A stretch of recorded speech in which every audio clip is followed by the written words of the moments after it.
সাধুকে সংকটে দিলাব, পাশরণে প্রতিফল বন্দন বিদেশে, ষষ্ঠে তুষ্ট হয়ে কষ্ট দূর কইলা শেষে।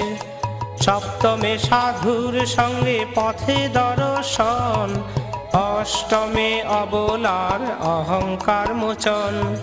কত ঠাই ঠাকুরালি করিয়া প্রচুর, দরিদ্রের দুঃখ ক্লেশ কত কইলা দূর।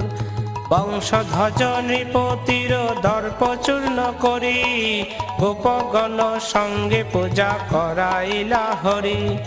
পরে তুষ্ট হয়ে তারে দিলে পরম স্থান, সত্যনারায়ণ হন দয়ার নিদান। পুত্রার্থীরে পুত্র দেয়, ধনার্থীরে ধন, দয়ার্থী সবাই সেবে সত্যের চরণ। তুমি